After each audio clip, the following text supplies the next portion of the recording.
Here's the thing I'm recognizing. And I'm recognizing that obviously this won't apply to everyone, but the thing is, there is no functional difference because I think this is just the way things are going to end up. Right now, Donald Trump is gearing up to create a version of this country that specifically empowers white men. Now, for years and years and years and years and years, we had to entertain the premise that if a black person is in power, they have to be qualified, right? They have to be qualified. And on paper, I don't disagree with that. But there's obviously not really the same standard being applied during this administration, right? You see who he's electing to these incredibly high positions of power, and they are demonstrably not qualified, right? Then you remember that they spent all of this time talking about Kamala Harris not being qualified for the job and ignoring the fact that she was incredibly qualified, whether you agreed with her or disagreed with her, right? And when you see that they are putting all these unqualified people into these positions, it kind of makes it pretty clear that it really wasn't about the qualifications, right? I could have told y'all that. I knew that it wasn't about the qualifications because so many people look at any black person, any person who is not a cis hetero white male and, in a position of any sort of power influence, and they say, oh, this person isn't qualified. And you know nothing about whether or not they actually are. You just believe that they are because they are not white men. And I think what's really funny about all of this is as the government crumbles, as the government collapses, which of course is by design, but as it collapses, we will finally be able to say, oh, shit. As it turns out, the country is not stronger when white Christian men lead, right? Like, if you get rid of all the blacks, you get rid of all the gays, you get rid of all the queer, everyone. You get rid of everyone that's not a cis hetero white man and you do nothing but put cis white hetero men in power. It's going to kind of make it clear and obvious, I think, to people that this was always bullshit. That in fact, cis white hetero men are not the best people to lead anything, really. I mean, what a lot of white people don't seem to get is when you're someone like me, a black woman, trans woman, right? You are forced to, in so many ways, be better than your white counterparts. You have to work harder, you have to focus harder, you have to do more, right? And you're constantly told through action, through the way people engage with you, that your work will never be as valuable as a white person because you don't get the same opportunities, right? But I think most of us who have worked in close proximity to especially white people who come from money, right? You kind of recognize, wow, these people aren't particularly smart or good at what they're hired to do. They just live a life where they're able to be the person in charge because they were given a leg up, right? You recognize that there are actually a lot of white people who don't really work very hard at maintaining their skill and keeping up with what they're doing because unlike people who aren't cis hetero white men, they aren't really pressured to be twice as good, right? So they're naturally not. And what's interesting to me about this too is we kind of see some aspects of this being mirrored right now with the whole AI race, right? Americans want to believe that everyone wants what they've got.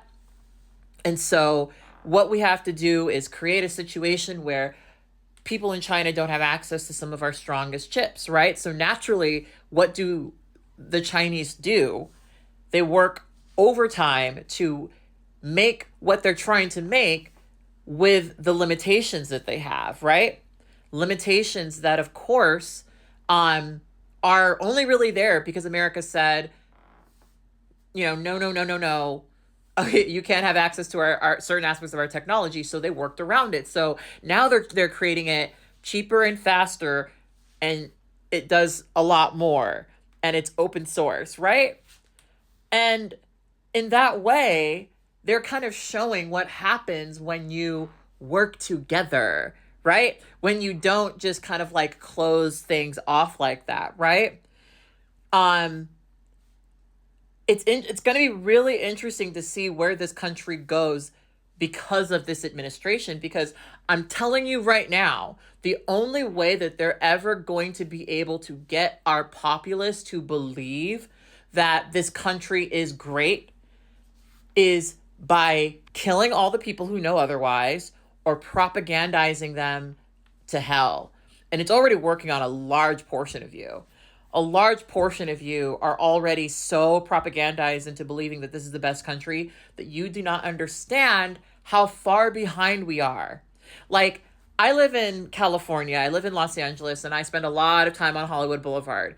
Do you understand that people come, tourists from other countries come here and they walk around Hollywood Boulevard, which, you know, is romanticized in our media, right? And they're like,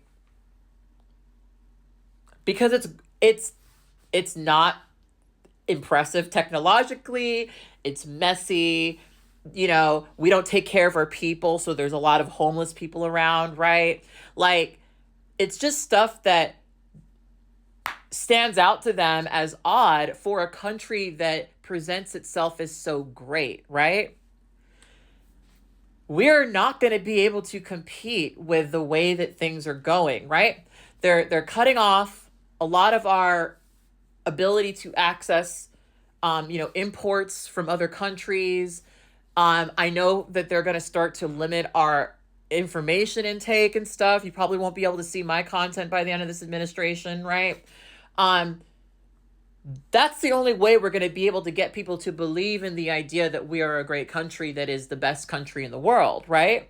Because as we do what we're doing by specifically empowering white men only or exclusively or predominantly, we are going to fall behind, because that bullshit is actually not what moves us forward as a country, right? They're going to present this idea of mass enslavement and, you know, giving poor white people the ability to feel a little bit more strong about themselves because people of color are now more oppressed. They're going to present that as like a thing that will make our country greater, but it's really just going to make a certain segment of the American populace feel good about themselves as our country degrades, right? Like, the reality of it is that this is not going to end well for our country. America is not going to be an admirable place to live in the next, 2, 3, 4 years. I won't even give it that long, right? That's the reality of what's happening, right? And it will, again, like I said earlier, prove that the premise was wrong. It'll prove that actually white Christian men aren't the most powerful, most important people to lead this country, because this bullshit is going to destroy our country. And at this point, all I can do is laugh, because I think we now see it, right?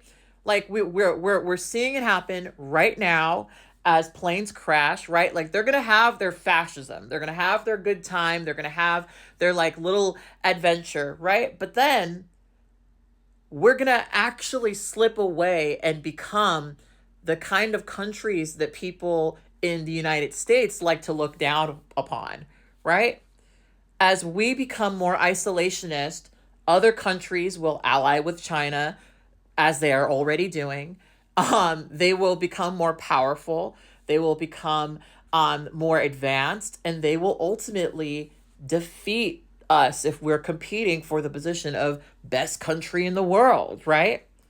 And so, yeah, in a way, I'm kind of looking forward to it, because I'm so tired of this delusion of white supremacy. I'm so tired of it. I wish that white people were tired of it, but I understand why they're not, right? White people, they need it, right? Lyndon B. Johnson said something along the lines of, give poor white people a black man to look down upon, and they won't even notice that we're stealing from them. This is an administration that is going to just steal from you. That is all they're going to be doing throughout this entire time. Elon Musk is already trying to get access to our fucking Social Security, right? Like, they're just robbing you. And some of you are so wrapped up in it that you don't really see it, or you see it and you like it. And it's weird, but like, Give it time. That's all I'm saying.